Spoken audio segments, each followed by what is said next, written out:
Back again in Peoria, Illinois. Our live coverage begins right now. We have Kevin Gillette on the right with his back to us, going against one of the exciting young bowlers on the tour, son of Dick Weber, 19-year-old Pete Weber. And Bo, we have Dick up here with us, and we're going to get some comments from you, Dad. He whipped you, didn't he? I'll pick a winner for you already, Pete. Oh, no. He did beat you. First shot.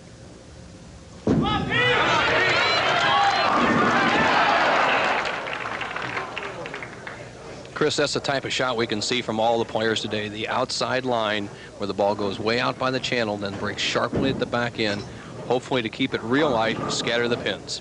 Dick, what are Pete's biggest assets as a professional bowler? Oh, his self-confidence, Chris, his determination, and I'm just proud of him. He's independent. All right. That was the voice of Dick Weber. Nelson Burton and I are, of course, glad to have our pal and one of the all-time greats here commenting on what his son and what his opponent does, who is about to shoot now, Kevin Gillette, 30 years old, from Florence, Kentucky.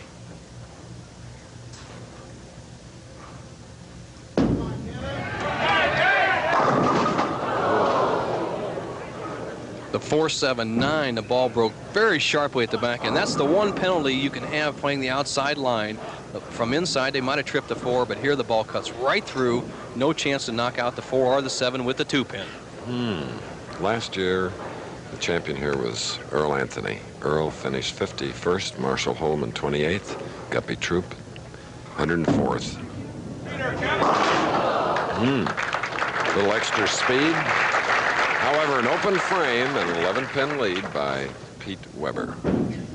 With Earl Anthony finishing 51st, Chris, if you kind of reflect on what causes a player to be a winner one year and maybe not do well the next year, a lot of it's the lane condition. The PBA has their own lane maintenance crew, and they vary the condition every week.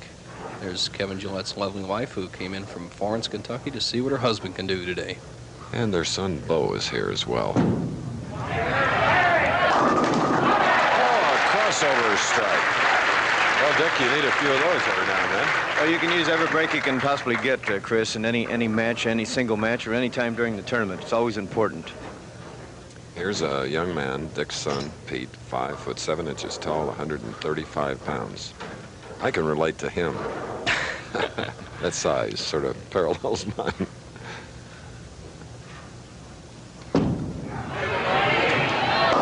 Oh, he got a high hit, 3-6-10. What did he do there, Dick?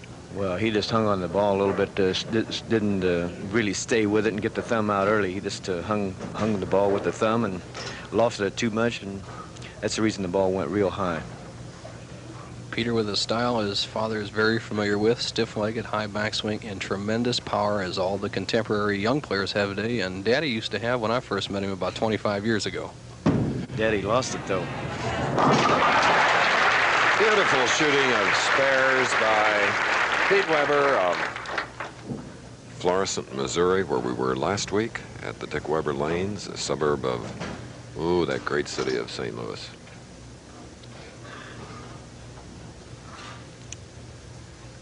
Now we'll have Pete moving over to the left lane. We had a little shot of Dee Dee. There's Pete's wife, Dee Dee. And Juanita Weber, Dick's wife, sitting right next to him. Little family operation we have going here. Oh,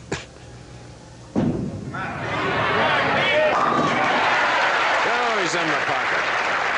Dick, as we replay that strike shot, here it is. Look where the ball is at the 45-foot mark, out about the 6th board, then breaks 11 boards solid into the pocket in the last 15 feet. That's tremendous revolution and power. If he can keep it in that area, he'll definitely string some strikes. All right, now here is Kevin Gillette, a one-time winner, 3 years as a pro.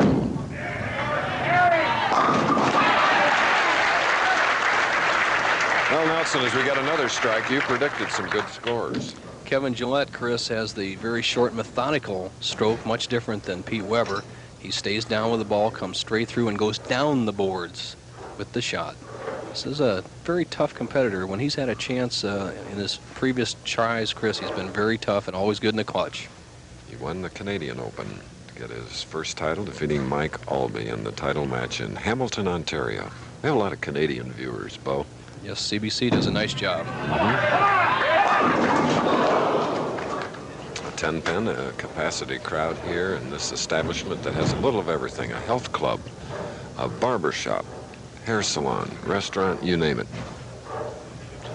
You know, fellas, it's oddity here. Kevin Gillette and Pete were vying for the Rookie of the Year honors. Of course, naturally, Pete luckily won out, but this young fella here has been in the same amount of years Pete has, and they've gone head-to-head many times. They've got about 50% wins. Look at the speed. All right, it is Pete Weber and Kevin Gillette. They're going head-to-head live in our first match, and only one pin separates them. Gillette in the lead. We'll be back. This is Pete Weber. If he can double, take the lead.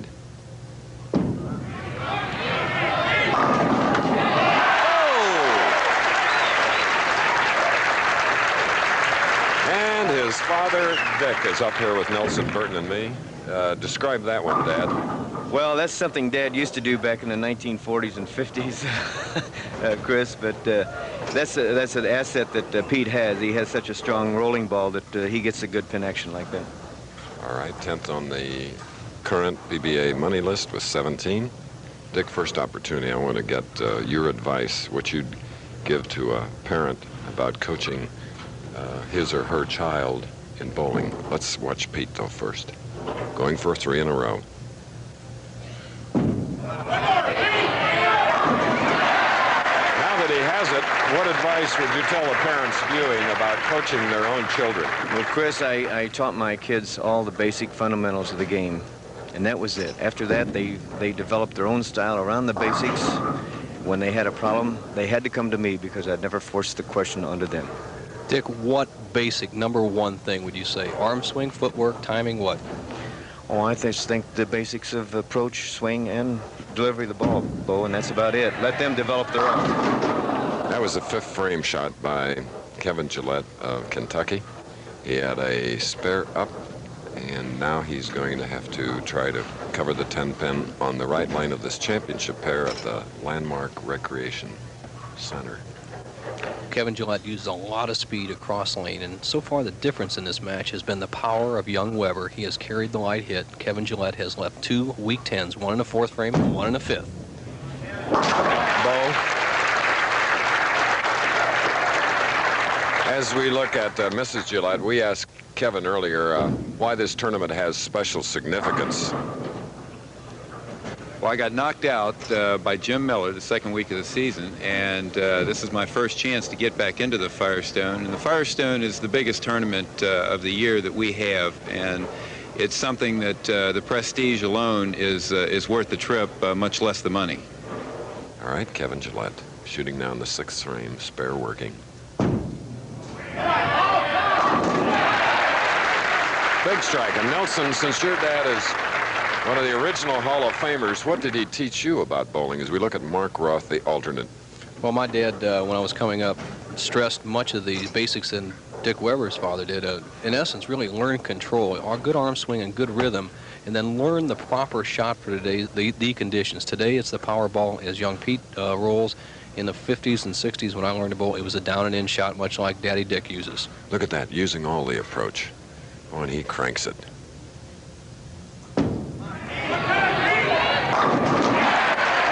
Four-bagger for this young man. This is nerve-wracking, fellas. I can't stand it up here. Earlier this week, we asked Pete how much advice he received from his father this week. I didn't take any advice this week from my father because he made the cut also, and he was busy concentrating on his own game. That's right. And maybe we'll get a win out of the Webers anyway this week. Well, there are enough Webers to come at you. And Dick had a good week. He was right up in the top 5 until right near the end. Gave way to his son, who made a tremendous charge the last 3 games. Count 'em, 5 in a row for 19-year-old Pete Weber, going out to a 40-pin lead, and Kevin Gillette, the 30-year-old from Florence, Kentucky, is tiger by the tail today. We'll be back after this.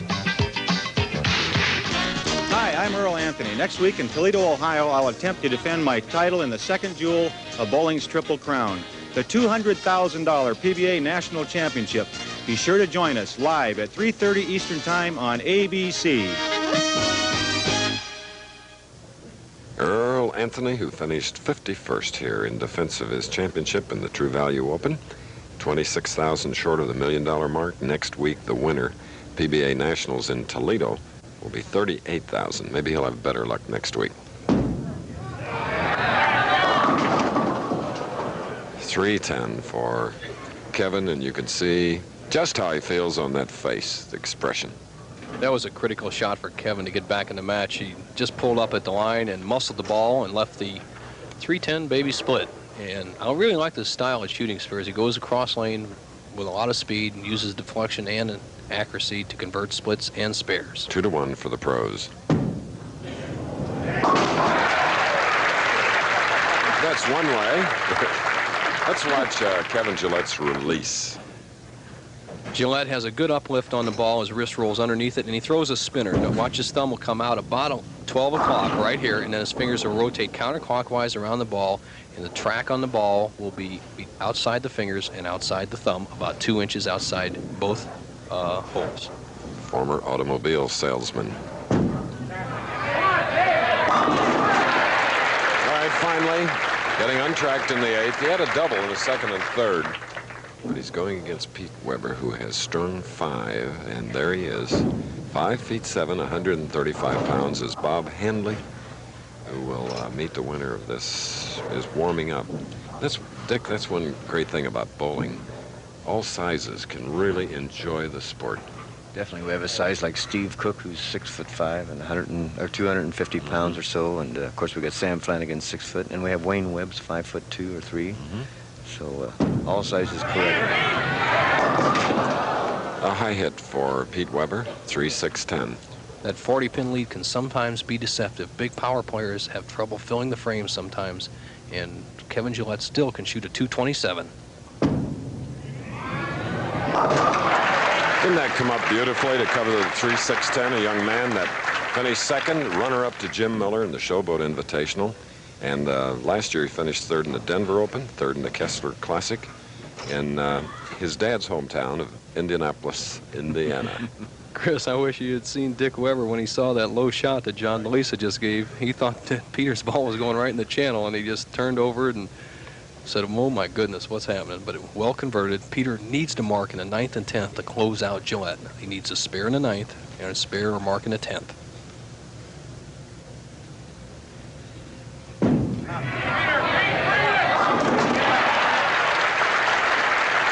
Determination, you saw it there as he ran out that shot. 9th frame strike, and here's the reaction. Look at it, the intensity. Gosh. I didn't know he had such big eyes. 9th frame for Kevin Gillette. Gillette in a must-strike situation. He has to strike on this ball to have any chance in the match.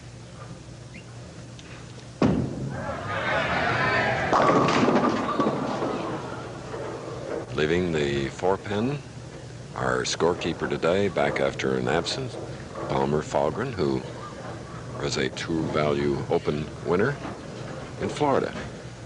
The first True Value Open winner. As Kevin Gillette looks at the 4-pin, he knows the final score of this game is not going to be in his favor. Pete Weber is going to go against Bob Handley. What a match. Dick Weber, who joined us here in the first match and is going to go and watch Pete in the 2nd match. And Dick, see you next week in Toledo. Thank you very much. All Chris. right. Thank you, Bo. Let's pause a few seconds to hear these messages from some of the sponsors of the Professional Bowlers Tour. The Professional Bowlers Tour. This ABC Sports exclusive is being brought to you by True Value Hardware Stores. True Value, more than just a name. It's our way of doing business. Back again in Peoria. Our first match has ended, and the final score with 6 strikes, Pete Weber eliminating Kevin Gillette, 222 to 195. A powerful game. The Professional Bowlers Tour. This ABC Sports exclusive is being brought to you by True Value Hardware Stores. True Value, more than just a name. It's our way of doing business. All right, there is the trophy. Isn't it unique? Beautiful hammer encased in an oak and glass case. True Value Championship Trophy, 27,000 of the winner. We'll be back for the next match, Weber and Handley, after this and station identification.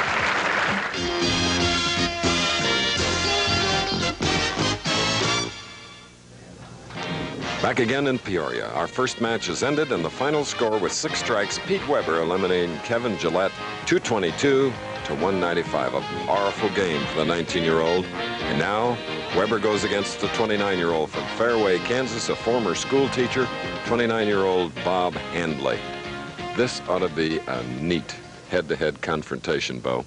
You're right, Chris. 2 power players right now. The man who hits the pocket the most will win this match because there will be no carry difference between these 2 players.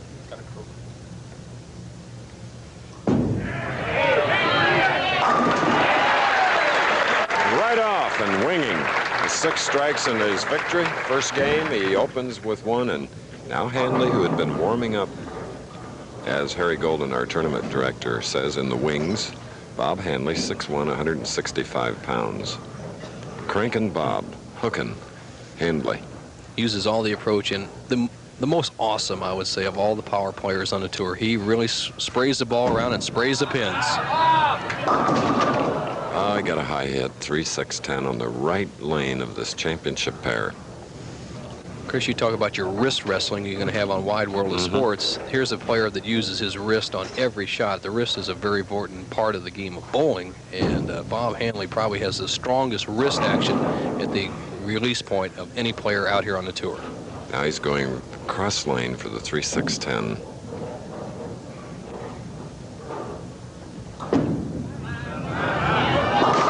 Oh, and Bob Handley left to 3. An open frame. You know, Bo, you mentioned power, and bowling as a professional is a lonely sport, but one of the loneliest is Nordic skiing, having been around it. But we're happy on Wide World today to bring a report from Oslo on American Bill Koch in the World Nordic Skiing Championships has won a medal. A first time in the World Championships for an American. Wide World today.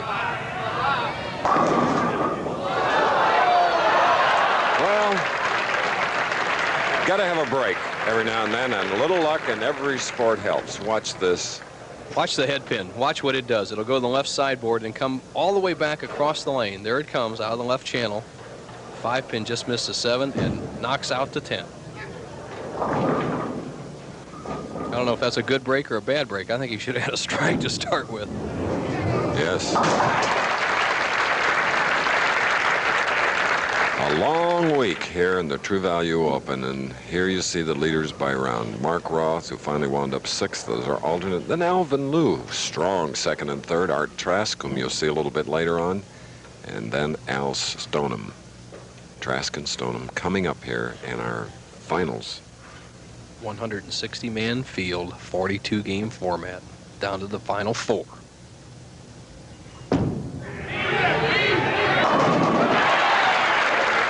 Pete Weber has double, looking for his first victory. His opponent has 1 win.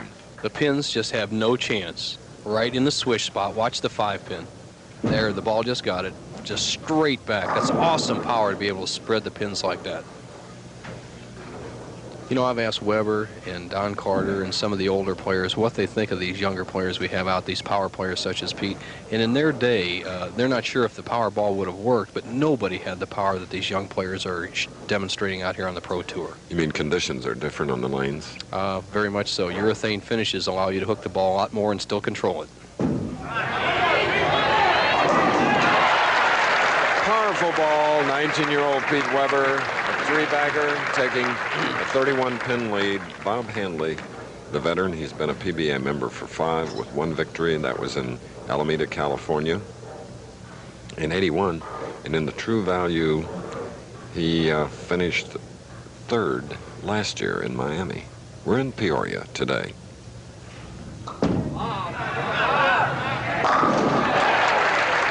That's more like the Handley we know, Bo. You're going to see a lot more of this player. He's a good conditioned athlete. He always trains hard, and as soon as he gets a little more control on his spares and really avoids the bad games, it's not the big games that kill him, it's the bad games that knock him out. He's going to be in the televised finals more often. Bob was knocked out of his eligibility for the Firestone Tournament of Champions 3 weeks ago by Art Trask, who will meet the winner of this match. So he needs a win to become eligible again.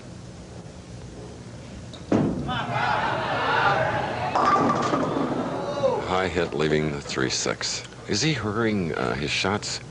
Very much so, Chris. You'll see the ball. He doesn't get it as wide as we've seen all week, so naturally it's going to go high. But, Chris, you picked it up in his third step. He's a little too fast. He's stiff-legged like the young Weber boy, and what happens is thumb drops down on his backswing, and he turns the ball too quickly, and it starts hooking up towards the nose, and he's always in trouble. Just like there. He covered the 3-6 in a hurry. Once he got on the approach, boom. A history major at Kansas State, former high school teacher, is trailing here in our second match as he goes against Pete Weber. More after this. We've returned to Peoria, Illinois. True Value Open. We're in our second game. If you just joined us, Pete Weber, who will shoot next with a 3-bagger up in the second game, defeated Kevin Gillette, 222 to 195. Fourth frame.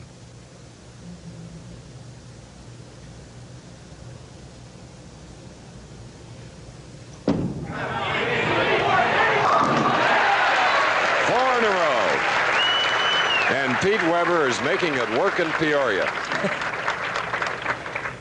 Well, he told me before we went on the air that he's nice and loose and relaxed, and the experience he got in the Showboat Invitational bowling against the young Miller boy who eventually beat him for the title really made him relax out of the lanes, and he feels that's the biggest asset anybody can have in the championship round, is feeling confident and relaxed. Is Didi Weber and Juanita Weber.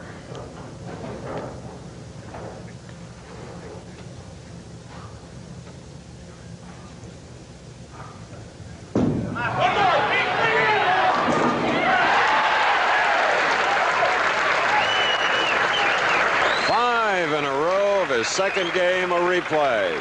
Watch the 6-10, the 2 pins on the right-hand corner of your screen. Watch the ball just overpower him. His Peter's head actually got in the way, but the ball just takes the 3-pin, drives it in the 6. The 6, with all that power and spin, blows out the 10. All right, Bob Hanley now, alternating in strikes and spares. Unfortunately, an open frame in the first, and earlier we asked Hook and Bob, what are the hazards of the big hook ball? Here's what he said. 2. Well, the benefits of the big hook ball is all the strikes you can get, which are quite a few, and but the hazards are the tough spares we leave, the sometimes impossible splits, and once in a while, if you're playing the outside angle, one might dip into the gutter and be rather embarrassing. Well, there it hooked too much, crossing over and leaving the 3. The key to Bob's game is to keep the ball to the right. Now, the pair of lanes that we're using in a championship round have a characteristic of both hooking quite a bit. And to play hooking lanes, you always want to make mistakes to the right. When lanes are slick, you want to make your mistakes to the left. Bob is making mistakes to the left on a hooking lane. That's a disaster. All right, the winner of the second game from Peoria, Illinois, will meet Art Trask, who is warming up. Then our tournament leader, Al Stoneham. Winner today, $27,000. Next week in the PBA National in Toledo, Ohio, the winner will get $38,000, and Nelson Burton is really warming up for that event. $38,000 will make anybody chomp at the bit. Great tournament, the PBA National, the second jewel in bowling's Triple Crown. One more. Halfway, 6 in a row for Pete Weber, right here in Peoria. Peter Weber has a strategy on the championship here. Look, on lane 37, he wants to keep a good speed and give the ball a lot of room. That's to the right. What we said, and on lane 38, he does just what he said. I'll bank the gutter. That means throw it out as far as he can without dipping in the channel. So far, he's been perfect through 6 frames. He looks great out there. Sticking right to his game plan. All right, now, we have reached the 7th frame of the second game.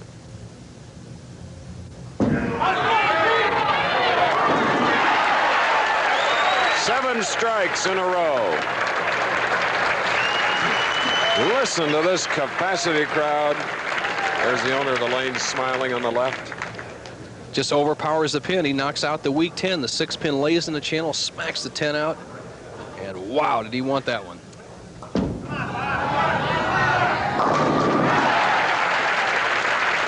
Well, Bob Hanley continues to strike and spare and strike. That strike in the 7th. But he's in against a whiz-bang.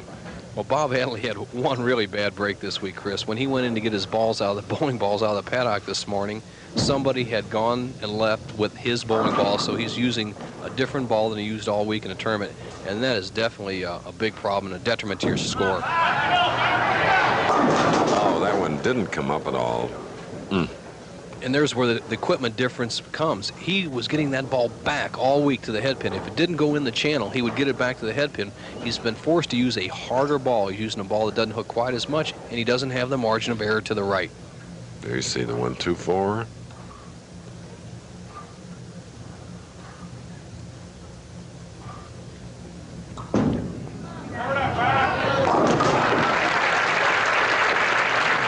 Great display of covering that particular leave here, and that was a spare in the 8th frame for Bob. Now it's the 8th frame for Pete Weber. We haven't had a perfect game on the championship round since 1974. Pete Weber has 7 strikes in a row to start the 2nd match. Yeah.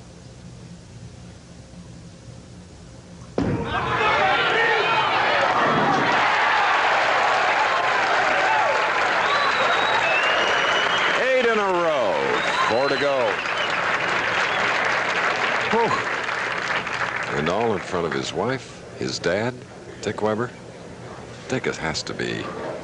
There are more butterflies. Well, they're probably in formation in his stomach, his dad's.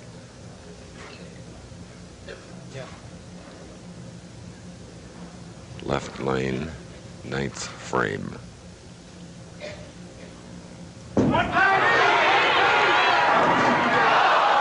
Well, a 4-pin standing in the way of a perfect game for Pete Weber. But he has an 80-pin lead in the 2nd game after winning the 1st game. Replay. It's difficult to roll a perfect game without getting a break. Peter kept the ball in the pocket, but he just didn't get the trip with the 2-pin against the 4. The 2-pin goes to the sideboard, goes between the 4 and 7, and fails to knock out the 4-pin. Spare in the foundation frame after 8 strikes. He gives one quick look up to his father, like, darn it. Well, we'll be back for more. We're going to take this break on our 2nd match with the 3rd coming up after this. All right, we're back again. Pete Weber finishing the game, leading by 94, 8 strikes in a row. Handley is finished with a 175, and of course, Weber is the winner, and we'll give you that final score after Pete throws his last ball here at the Landmark Recreation Center in Peoria. And of course, this 19-year-older will meet Art Trask in the semifinal. One more, Pete! One more! So, well, he's going to be in the 270s, only a spare in the 9th foundation frame. 104-pin lead at this point. Bob Hanley finishing with a 175. Trask, a winner, Quaker State Open.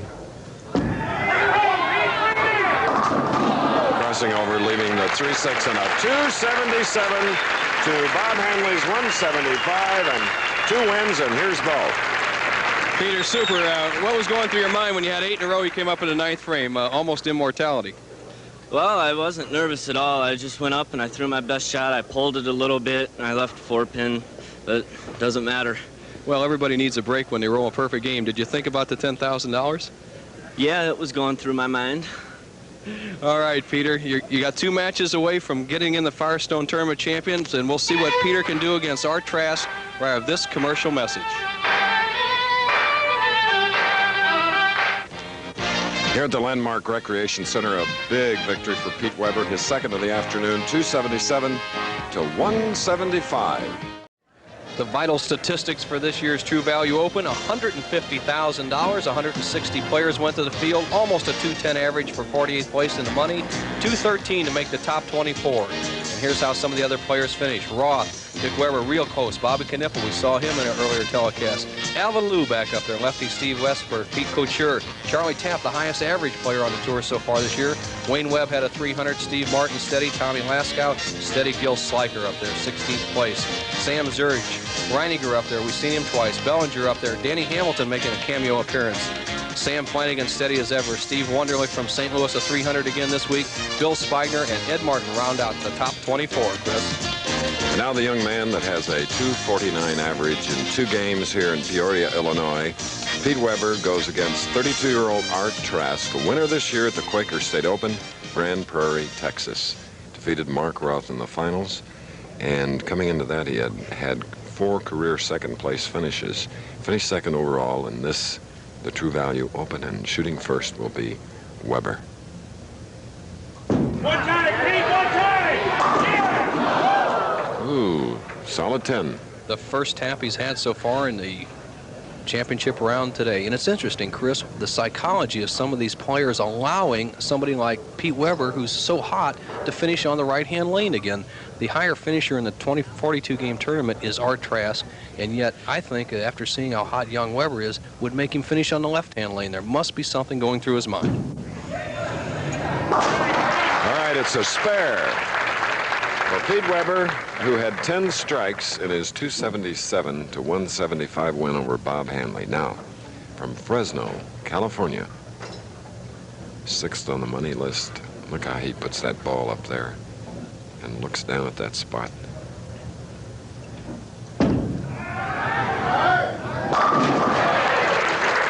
Oh, I would think that's almost perfection.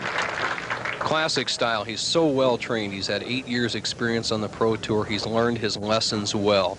And he's red hot, Chris. He won there in Dallas, Texas. And once a player with a methodic style like Art Trask gets hot, gets loose, as we say out here, they can be very, very tough to beat. Father of 2, 5'9", powerful frame, 165-pounder.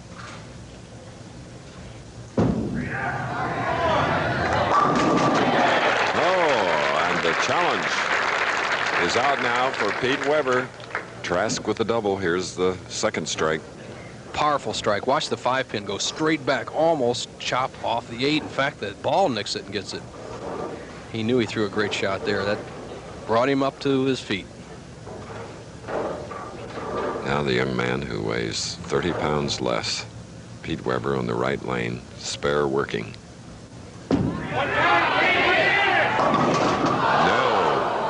High hit in the 4-6.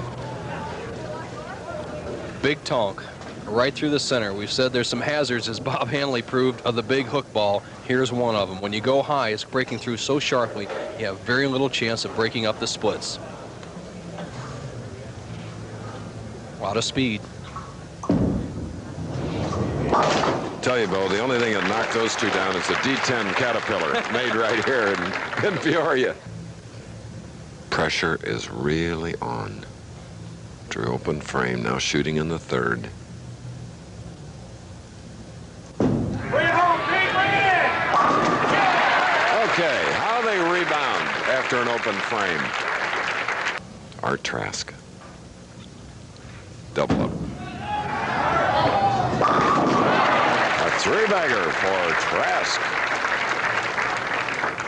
Art Trask, watch this release. His hand stays right behind the ball, and he lifts up through it with that wrist. Now see, that thumb is at about 12 o'clock.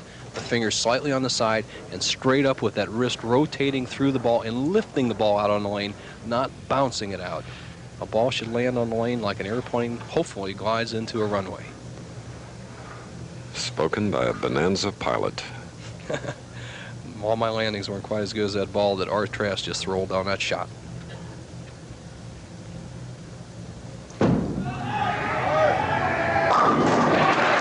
Look at that, 4-bagger. Art Trask is in the 2nd stage of his pro career. He came out and went back to open a pro shop, but came back on tour, and he's doing well. 3rd match will continue after this message. We're in Peoria. Red-hot Pete Weber trails Art Trask by 43 pins, has a strike working, can cut that lead down to 33 in the 4th frame. Needs it. Bring it home, Pete, bring it home!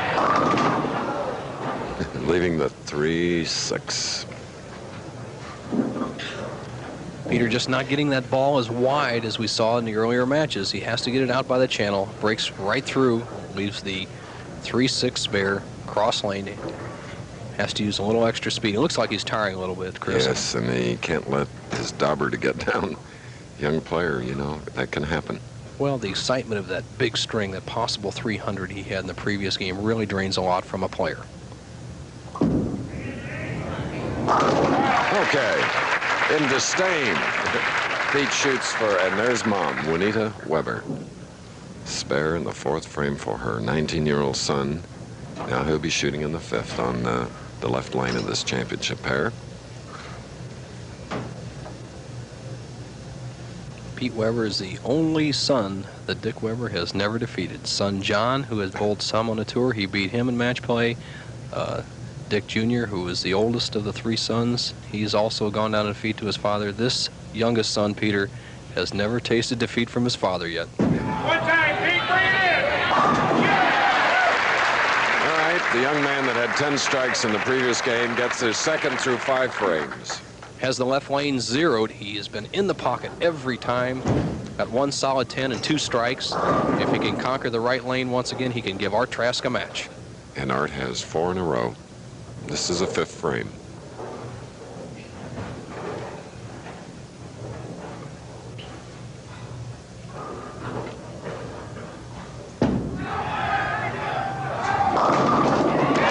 Gets them all, 5 in a row for 32-year-old Art Trask of Fresno, California. Earlier we asked Art why it took him 8 years to really blossom as a star professional.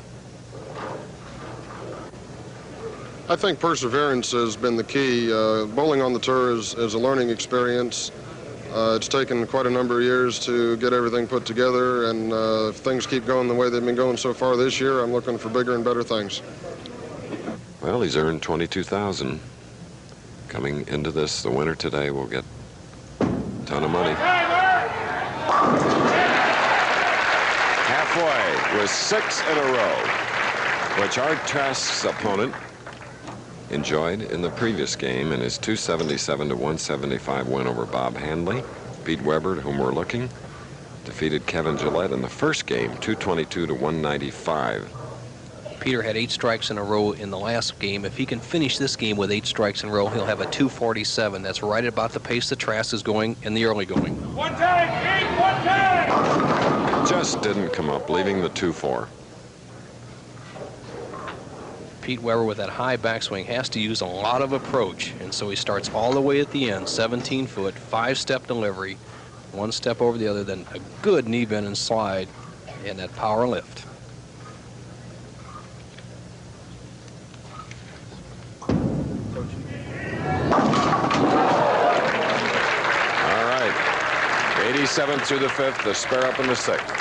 Almost the unusual, that big hook. You'd never think you could chop the 2 off the 4. A left-hander could do it, but there you see it. He actually cleaned the pin with the 2-pin and just nicked it with the ball. But the situation that young Weber in is right now is the best he can shoot is 227. Art Trask is going at a 240-plus pace. So Weber needs a lot of strikes and disaster to strike Art Trask to stay in the match. Bring it, Pete! Well, now, all sorts of things are happening to Pete Weber, who's won 2 games, 2-4-5 now here on the left lane. He's in the same situation that Bob Handley was. His wife, Dee Dee, can kind of tell the score. Her face tells the score better than the scoreboard.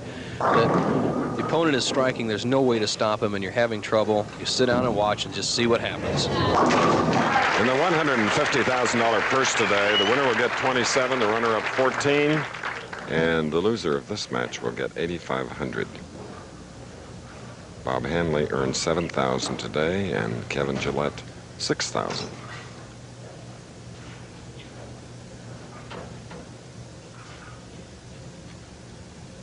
Seventh frame.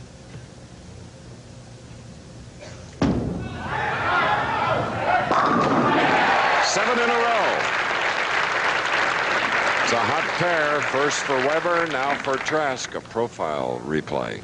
Just like a textbook, Art Trask with that solid push away starts moving the ball slightly on the first step, but has actually a 4-step delivery, medium-high backswing, and this is the toughest type of player to beat in match play when they're hot.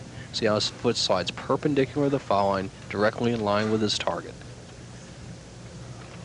The reason a precision player like this is so tough is when they're relaxed, they don't make the big mistakes that, say, a Bob Hanley might make. And they can get just as many strikes with that style. 8th frame. 1 time, Art! 8 in a row, 4 to go.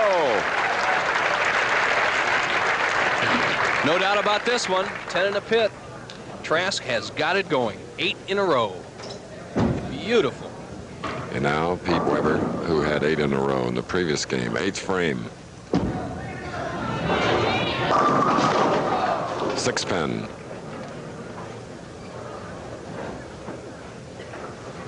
That's a helpless feeling, though. Well, he's had a good run today. He's going to make a really good paycheck for sure, 3rd place. But, you know, the experience he gets is he's going to win a lot of tournaments. He's getting a baptism of fire, and he gave some other players a fit today also. All right, an 8th frame spare for Pete Weber, trailing by 87 because he's bowling Art Trask, who has 8 in a row. We're in our semifinal game. There's Art. Remember how dominant Trask was in the Quaker State Open in Texas, Chris? He shot 250 against Roth, just wiping him out, and actually had Mal Acosta beat by 60 pins going into the final frame before he opened, so he's really been hot. Well, 1, 2, 6, 10. Peter let some of his personality come through on this one. Here's an unusual hit. Only the big crankers can actually get this hit, where the ball is cut breaking so sharply it can cut between the 1 and 6 and take out the 3. A normal ball would deflect and take out the 6 pin and leave a washout.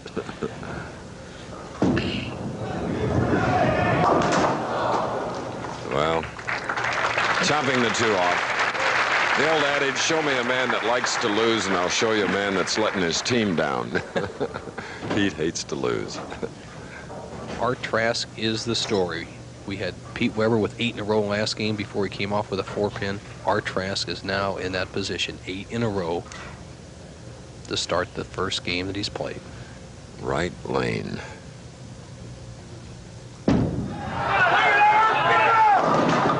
Nope. And the middle pin, the 5. So, like Pete Weber, string ending. At 8, however, he has a 103 pin lead, 209 to the 7th. The capacity crowd, I thought, might have a 300 game. In fact, our tournament leader coming up, Al Stoneham, who has never won before, rolled a perfect game on this pair of lanes in the qualifying. So we can look for some big scores.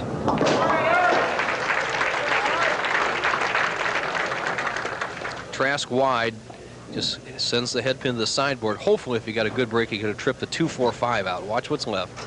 Now, the head pin can do a little more damage, has a little more speed. He might have gotten a break and get what we call the trip 2 forward into the 5. But no such luck. A good run, 8 great shots, and just a little wide in the 9th. He has this match well in hand. Bring it in, Art! Bring it in! So now the fans are beginning to pick up on the name of Art Trask and are cheering him on. And of course, he is the winner of our semi-final match, and that means that Art Trask will go against Al Stoneham. Professional Bowlers Tour will continue after this message from one of our sponsors and Station ID. Graphically, the story of today's competition. A 27-pin victory by Weber, 102-pin victory by Weber. Trask comes out of the wings and comes up with a 103-pin victory over Weber. Graphically, the story of today's competition. A 27-pin victory by Weber, 102-pin victory by Weber.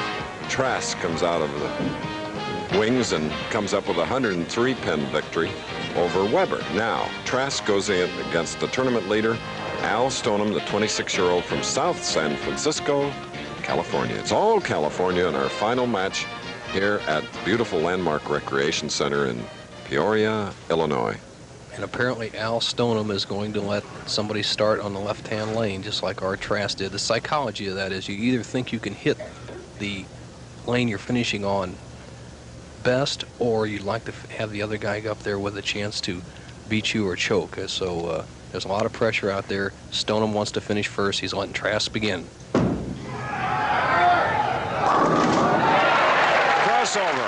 take it. Thinking. The great white father. Okay. The trip 6 crossover Brooklyn shot. 3-pin the sideboard, goes over and whacks out the 6-10. Great break to start for Art Trask. Trask, the man that had 9 strikes. That big 269 game. And Al Stoneham looking for his first win, 5 years as a professional. Replay that first shot. Sends the ball wide and just doesn't get back. Leaves the 1-2-8-10 washout. And really a bad break, because I know how nervous anybody can be their first shot on a championship match, regardless of what situation they're in. And to get a washout is definitely a tough spare to convert. 6-footer, 170 pounds. Beautifully done. Lovely conversion. 1-2-8-10 by Al Stoneham. Just tremendous shot. He reached back for everything he had, lofted the ball well out there, and drove that head pin right into the 10. You just can't draw a game plan any better than that to convert the washout. Takes the pressure off himself, too. You can get out there and you start getting open frames, everything goes bad, and you just start getting down on yourself. It's important that he at least covered the first frame. He had a 300 game this week in the second round. Leaving a 10-pin.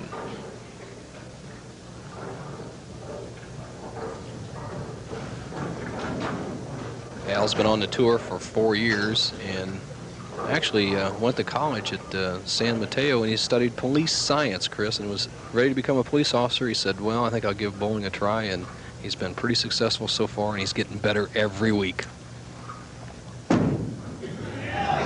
Yes, prior to this performance this week, his best finish was 5th in the Denver Open last year, where he was defeated in the step-ladder finals by this man, Art Trask. He'd like to reverse that today. They are bowling for $31,000. 27 to the winner, 14 to the runner-up.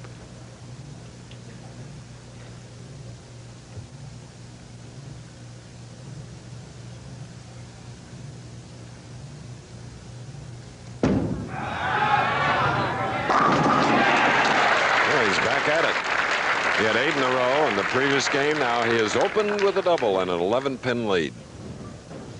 Trask, with one of the great assets any athlete can have in sport, is a steady head. Look at those eyes right on the target. That head not even moving as he's snapping through and releasing the ball. Look, he keeps his eyes down on the target. That is great discipline under pressure. Now, that's one of the reasons that he can end up the lead money winner at the halfway point if he wins this tournament today. Next week, $38,000 for the second jewel of bowling's Triple Crown, the PBA National at Imperial Lanes in Toledo.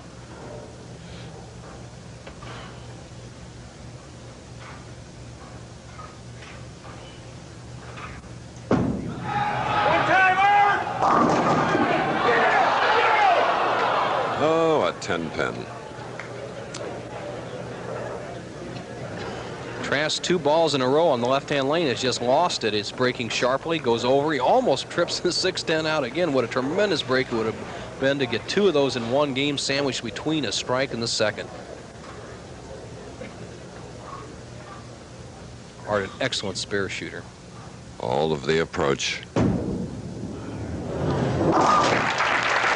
know, I have a Sunday morning viewing habit, and I hope you will too, at 11:30 Eastern and 10:30 Central. This week with David Brinkley.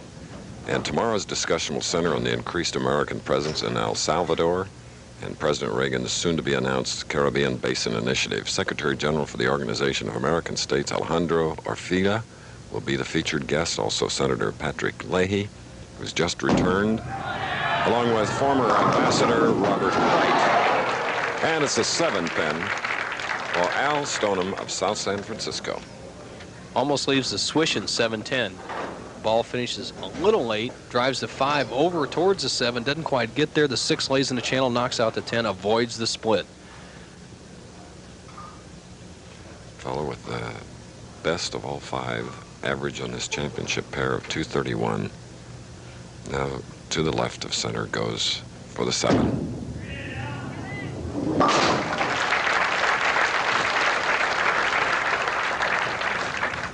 reason Al Stoneham is now becoming a much better player on the tour is his arm swing. He cups his wrist a little bit, but he keeps his arm in close to his body. When we first saw him come out on the Pro Tour, he had his arm away from his body, and that causes an erratic arm swing and lack of power, and definitely is not conducive to scoring under pressure.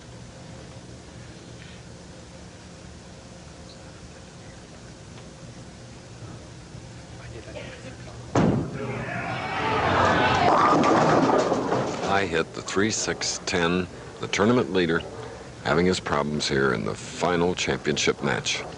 He's keeping his arm swing together, but he's raising up at the foul line just before he lifts the ball. You can use momentum of the arm swing lifting through the ball in the upstroke and raise up and get away with it. But if you raise up before you release the ball, then you're in trouble, and that's what's happened in the last two shots for Al Stoneham.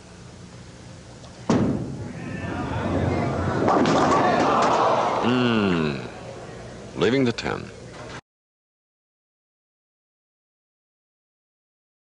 Now, Trask can increase his lead to 23 pins with a double here, shooting in the 6th.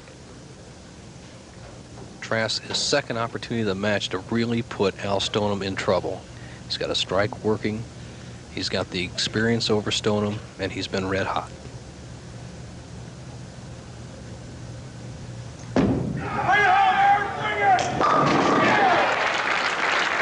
A little tightening there.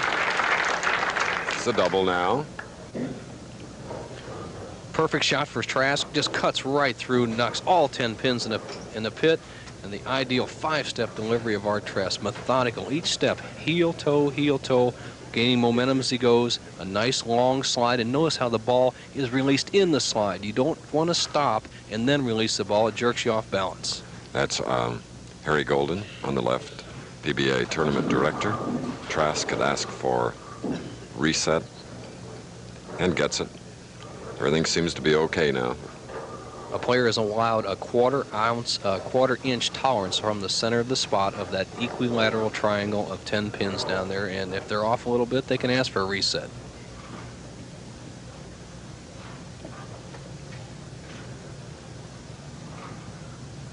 Looking away, Trask shooting. Double up, 7th frame. 3 in a row. 33-pin lead by Trask. Trask has the left-hand lane figured out, and here's where his experience is really showing up in this championship match. He has been high on the left-hand lane, crossed over twice, made the adjustment in the 5th and 7th frames, and now has the match well under control and a lot of pressure on young Al Stoneham.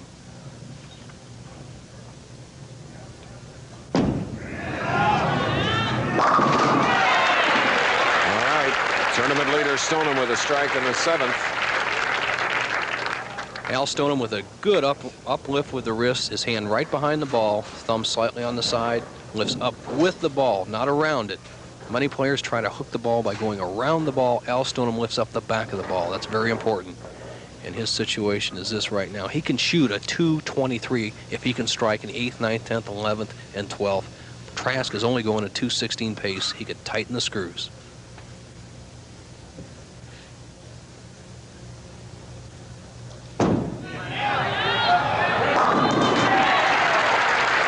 Such an important double for the tournament leader, cutting the lead to 23 pins as we replay it.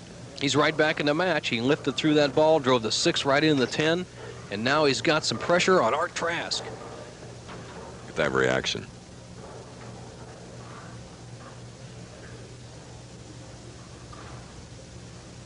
Trask ahead by 23, but Stoneham is coming fast.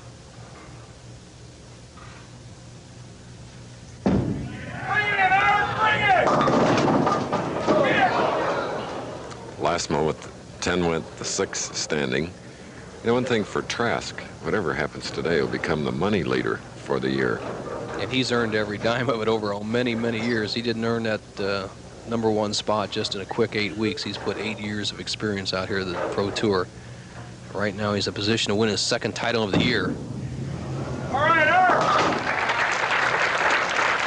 155 through the 7th with a spare up in the 8th for Trask.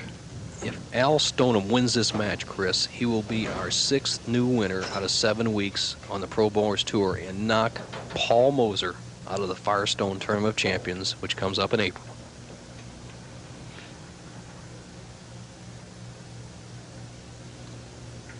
This is the critical point of every match game. Just the steadiest nerves. Who can perform under the pressure? 9th frame, Stoneham Trask leads by 22.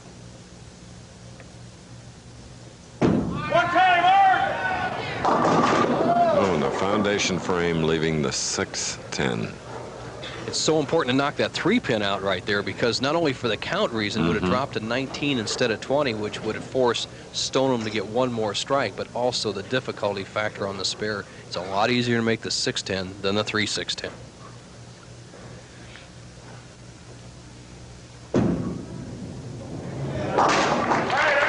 Spare in the ninth for Art Trask, who in the semifinal game defeated Pete Weber 269 to 166 after Weber had eliminated Bob Hanley 277 to 175, and Weber winning our opener 222 to 195 over Kevin Gillette. Stoneham in a must-strike situation. In order to win this championship, he needs a strike on this ball, and he'll be right in the driver's seat.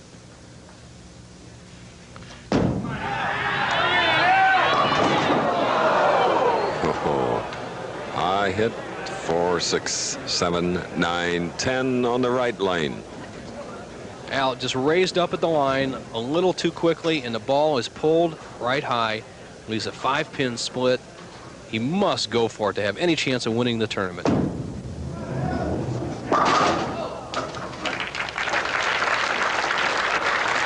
The suddenness with which you can blow a game in bowling is phenomenal.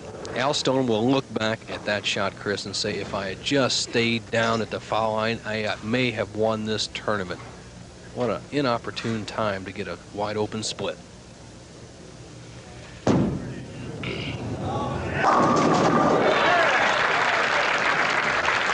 Sort of a futile gesture and smile here in the championship game.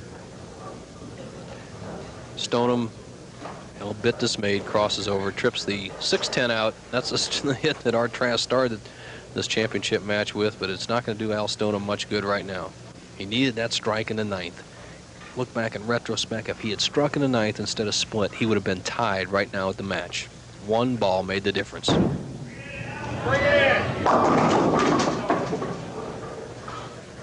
4-7 on that left lane. And of course, Art Trask becomes our first 2-time winner on the Professional Bowlers Tour in the 20th anniversary year. $27,000 out of that total purse. We'll be back after this.